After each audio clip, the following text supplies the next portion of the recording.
In this video, we're going to start off looking at measures of position. And the first thing we're looking at is what's called quartiles. And that word kind of reminds you of quarters, which split things into four parts. A quartile is going to be the splitting their data set into four equal parts. So there's three of them. Q1, Q2, and Q3 are three quartiles.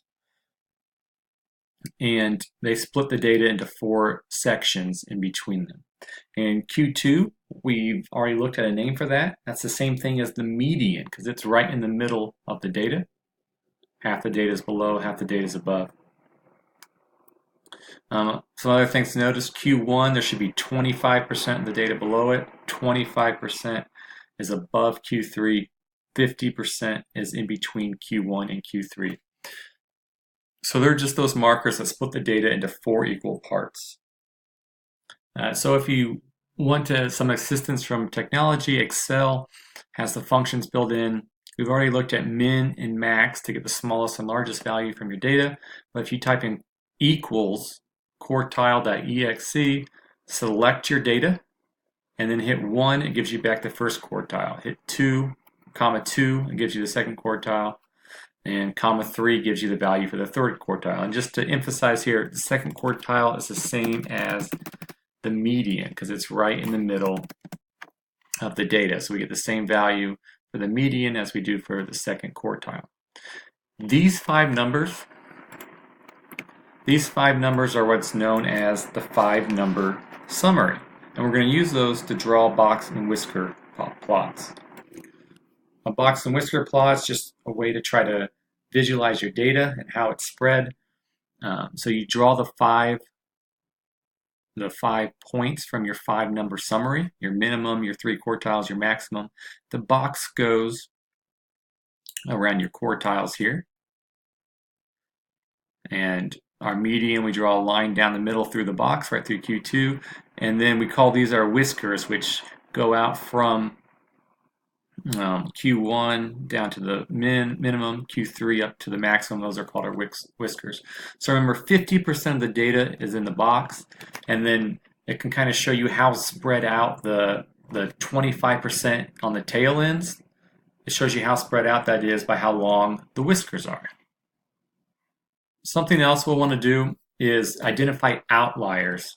And the way we do that, we're looking for those numbers that are really far away from the bulk of the data. We look at the interquartile range, and that's just your Q3 minus your Q1. So calculate that, and then you're going to want to multiply that by 1.5. We take that result, add it to Q3, subtract it to Q1, and anything past that we're going to call an outlier. So let me show that in Excel. And so my interquartile range is going to be Q3 minus Q1, so 64 minus 59, and that's going to give me a value of 5. So that's my interquartile range. I want to multiply that by 1.5. So I'm going to do 5 times 1.5. So 7.5 is what I want to use to help identify outliers. I'm going to subtract that from Q1. So let's just look at it here. 59 minus 7.5. Any value less than 51.5 I would consider an outlier. Now, the minimum value is 54, so which means we have no values lower than this. There's no outliers on the low end. Now for our upper end, we want to take Q3, we want to add that 7.5. Anything above this value, I'm going to consider an outlier. So that's what you consider an outlier. Anything above 71.5, looks like we have one. 75 would be an outlier using this method. Next thing I want to look at is percentiles. We talked about how quartiles divide the data into 4 equal parts. Percentiles, think of percent, it divides the data into 100 equal parts. Basically, the 60th percentile would be the marking point where 60% of the data is less than that point. The 80th percentile is the spot where 80% of the data is less than that specific data value. So One thing we want to look at is finding the specific percentile corresponding to a specific piece of data. And here's what you want to do. You want to just count the number of data entries less than that piece of data and divide by the total number of data entries. And then if you multiply by 100, that'll give it to you as a percent. So let's look at an example. For this example, we're going to look to see what the percentile is that corresponds to the value 30 in our data. So you need to have the data in order. You can use Excel to sort it, or just sort it manually. Make sure you got largest to smallest. Find the data value you're looking at. We're looking at 30. And then just count how many data values are below it. And there's 9 below it. So we put 9 on top. There's 25 total data values. So you would do 9 divided by 25. And you get 0.36. And multiplying that by 100 gives us 36. So we can say that 30 corresponds to the 36th percentile. And just once again, interpreting what that means is 36% of the other data is below that value. And the next thing to look at is the standard score, or the Z-score. And here's the formula for calculating that. We're going to take a data value, subtract the mean, so we just get a raw number of how far away that value is from the mean, and then divide it by the standard deviation. And that tells us how many standard deviations away from the mean the data value is. Let me show some examples. So suppose you have a data set, you know the mean, you know the standard deviation. If you're looking at specific data values now, we can talk about its Z-score or its standard score. So 60 would have a Z-score of 1. And what that means, or how we calculate that, is we do 60 minus 50. That gives us 10, and then divide by 10. And so if you're thinking in terms of standard deviation, 60 is 1 standard deviation above 50. If you add 10 to 50 one time, you get 60. 40, similarly, is 1 standard deviation below 50, below the mean. That's why we have negative. 40 minus 50 is negative 10. Divide by 10, you get negative 1. 75 would give us a Z-score of 2.5. 75 minus 50 is 25. Divide that by 10 is 2.5. So if you added the standard deviation 2.5 times to 50, you would reach 75. And so a big value of this is that no matter what data set we're looking at, it gives us kind of a way to compare and contrast how far data values are from the mean. So I've just made up a new data set here, a much different mean, much different standard deviation, and to look at data values that would be considered just as far away from the mean as these ones were. So in this case, 4,300 has a Z-score of 1. It's just as far away from the mean as 60 was in this case, because if you add the standard deviation one time to the mean, you would reach this data value. So I want to look at this little graphic here in the book. We consider data values usual if they're anywhere within 2 standard deviations. Once you reach the 2 standard deviation mark, or even further, that's unusual. And then 3 standard deviations or further than that is very unusual. So you can get an idea if a data value is an outlier or really odd or unusual just by looking at what its Z-score is and how far away it is from the mean.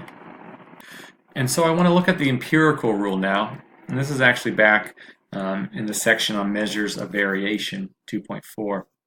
But if we have a distribution that's symmetric and bell-shaped, which we'll look at a lot of these throughout the term, we get some pretty nice results that we can apply to every single distribution like that.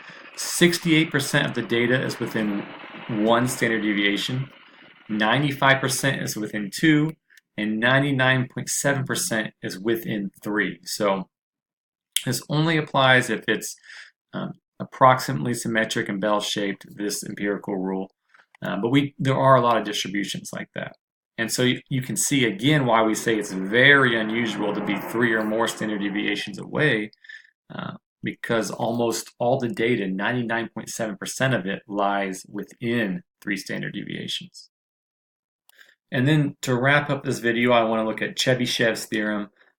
So the empirical rule only applied to symmetric bell-shaped distributions. This applies to any distribution no matter what. It gives a much weaker result, but its strength is that it's any distribution no matter what. So if you want to know how much data lies within 2 standard deviations, you would plug a 2 into this formula for k here. So 1 minus, and here it's worked out, 2 squared is 1 minus a fourth, or 3/4 of data lies within 2 standard deviations. And just to emphasize, with the empirical rule, we get something much stronger. We get that 95% lies within 2 standard deviations. But that only applies to the symmetric bell-shaped. So that other result, 75% within 2, applies to any distribution. And then so on and so forth. How much data lies within 3 standard deviations? You'd put a 3 in here for k. 1 minus 1 over 9. So that would be 8/9, or as a decimal. That percent lies within 3 standard deviations. So just to look at one example with numbers here with Chebyshev's theorem. Let's say we have this information. A sample of size 36 gave us this as our mean and this as our standard deviation. How many of those 36 data values, how many of them lie between 0.3 and 6.78? Well, let's look closely at 0.3 and 6.78 and find the z-score for those. So if we did 0.3 minus the mean and divide by the standard deviation of 1.08, it's 3 below. I'm guessing 6.78 is going to be 3 above. So let's look at that. 6.78 minus the mean and divide by our standard deviation.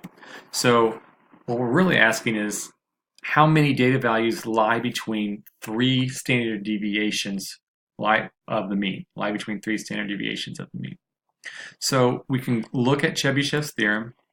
We could plug a 3 in there, and we would say 8/9 or 88.9% of the data lies within 3 standard deviations of the mean. Well, if there's 36 data values, what is 8/9 of 36? So multiply it by 8/9. 36 times 8/9 gives us 32. So 32 data values lie between these values right here. And we know that from Chebyshev's theorem. And I guess to emphasize it, it's that at least 32 lie within that range from Chebyshev's theorem. It could be all 36 of them. But that gives us the minimum it has to be is at least 8/9 lie within that range, so at least 32 lie within that range.